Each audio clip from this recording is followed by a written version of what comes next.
Hi hello नमस्कार, मी विजया आणि स्वागत आहे तुम्हा सर्वांचे माझ्या या विजया मोहन यूट्यूब चॅनलला।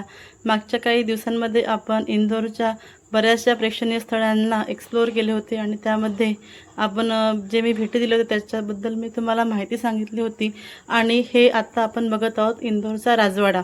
अहिल्याबाई होळकर यांचा राजवाडा आहे तो। मल्हारराव होळकर यांनी 250 वर्षांपूर्वी हा बांधकाम केलेला होता आणि खूप सुंदर असा हा राजवाडा आहे। हा राजवाड्याची रचना आणि याचंवालं कोरीव काम आणि हा दगडी राजवाडा, त्याच्यानंतर जे पहिले 3 मजले आहेत ते दगडाचे बांधकाम केलेले आहेत आणि त्याच्यानंतर जे वरचे मजले आहेत हे लाकडाचे आहेत। तर खूप सुंदर असा हा राजवाडा मध्य प्रदेशमधील इंदोर येथील मध्यभागी, इंदोर शहराच्या मध्यभागी असा हा राजवाडा आहे आणि आपण बघू शकता हा किती सुंदर आहे, खूप सुंदर दिसते। 2023मध्ये याचंवालं रिनोव्हेशनचं काम झालं, त्याच्यानंतर आत्ता हे अजूनच खूप सुंदर असा आपल्याला या ठिकाणी बघायला मिळतो। तर आम्ही या ठिकाणी जेव्हा भेट दिली तेव्हा इथल्या प्रत्येक जे खालचे पहिला, दुसरा आणि तिसरा मजला होता या 3 मजल्यांपर्यंत आपण जाऊ शकतो आणि वरचे जे 4 मजले आहेत ते बंद आहेत, तिथे आपल्याला एंट्री नाही आहे। आणि त्यानंतर हे जे आपण खांब वगैरे असं ह्या साईडचा जो भाग आपण बघत आहे या साईडला सुद्धा काम चालू आहे राजवाड्याच्या इथे। त्याच्यामुळे इथे सुद्धा आपण फक्त इथेच एंट्री करू शकतो, जे आता मी तुम्हाला दाखवत आहे ते। त्याच्या मागच्या साईडला काम चालू असल्यामुळे ते सुद्धा या ठिकाणी बंद आहे, तर आपण या ठिकाणी जाऊ शकत नाही। असा दोन्ही साईडने बांधकाम केलेला, चारही बाजूंनी बांधकाम केलेला आणि मध्यभागी अशी खूप सुंदर अशी ओपन स्पेस, खूप मोठी, प्रशस्त, भव्य, दिव्य, ऐतिहासिक असा हा राजवाडा आपल्याला या ठिकाणी इंदोर शहरामध्ये बघायला मिळतो। आणि जेव्हा असं आपण एंटर करतो, त्या एंटर करताना दरवाजाची जी मजबूती आहे ती आपल्याला असं बघता क्षणी आपण त्या याच्या प्रेमात पडतो आणि याची भव्यता आपण बघू शकतो। आणि सायंकाळला, रात्रीला या ठिकाणी एक शो पण असतो, लेझर शो। यामध्ये पूर्ण माहितीही दाखवली जाते। आता तुम्ही ही माहिती ऐकू शकता आणि तुम्ही हे एन्जॉय करू शकता। यानंतर जे सगळे अहिल्याबाई होळकर, मल्हारराव होळकर, तुकोजी होळकर या सर्वांच्या ठिकाणी माहिती आहे, तुम्ही सगळं माहिती बघू शकता।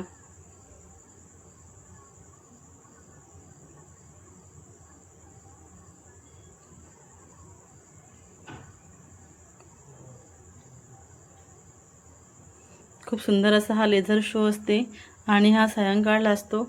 याची तिकीटसुद्धा असते, तिकीट काउंटरला आपण तिकीट काढायचे असते आणि आपण तिथे जाऊन हा शो बघू शकतो। हा शो जेव्हा आपण बघतो तेव्हा आपल्याला पूर्ण त्या भव्यता इतिहासाचीही लक्षात येते आणि आपण त्या राजवाड्याच्या, इंदोर शहराच्या प्रेमात पडतो। महाराष्ट्रातून कशा अहिल्याबाई होळकर इंदोर शहरामध्ये गेल्या, तिथल्या कशा राजघराण्यामध्ये त्या स्थायिक झाल्या आणि त्यांच्या त्या कशा किती खंबीर होत्या, की त्या देवाची पूजा अर्चा करायच्या, हे सगळं आपल्याला माहिती होते।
त्यानंतर त्याच्याच बाजूला हे आहे म्युझियम।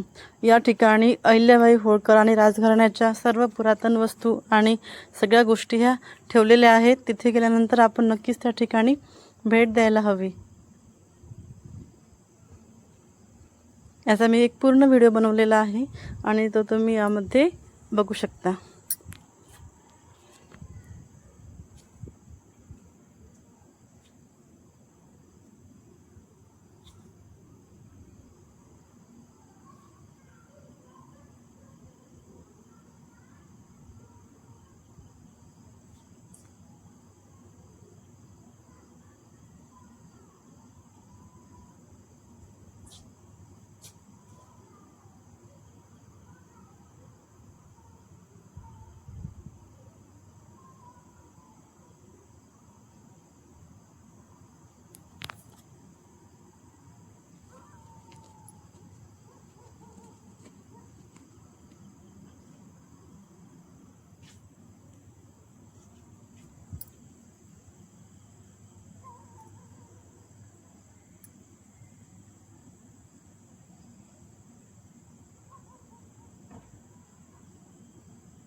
तर असा होता माझा हा अहिल्याबाई होळकर, मल्हारराव होळकर यांच्या राजवाड्याचा आणि त्यांच्याच बाजूला असलेल्या म्युझियमचा हा छोटासा व्हिडिओ। आशा करते की तुम्हाला तो आवडलेला असेल आणि जर तुम्हाला असे व्हिडिओ